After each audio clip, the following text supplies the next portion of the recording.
let me just ask the question. If you're representing, let's assume a bank failed and the board of directors has come to you, or one or more directors has come to you today and said, okay, look, my institution went down, you know, there may be an investigation. What do I do now? Do I just sort of sit back here and wait for the government to knock on the door? Or is there something I should be doing? First of all, should I retain a lawyer?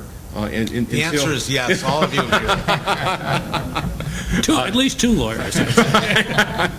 Is there anything that directors should do until they actually get that first knock on the door or the subpoena to produce their documents, or even worse, produce their financial statements?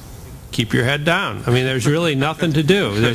You don't call the FDIC, you don't call the OTS, you don't call the Federal Reserve, you don't call the U.S. Attorney's Office. You basically keep your head down. You say you don't make public statements, don't talk to people in an unguarded way, don't send emails. You know, basically assume that anything and everything you say or do can be recorded in this world.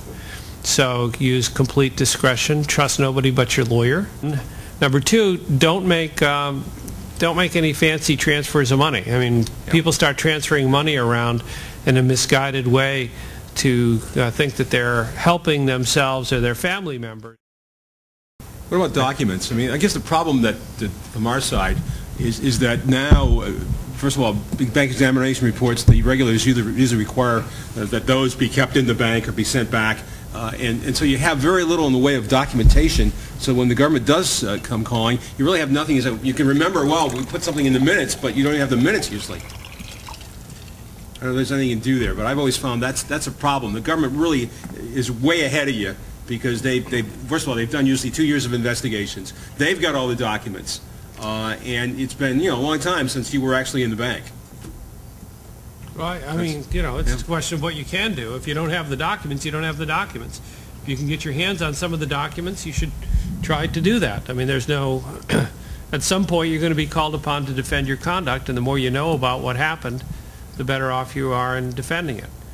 I think one thing that everybody would appreciate who's on either side of the litigation is that everybody who needs to give notice to their insurance carriers do so.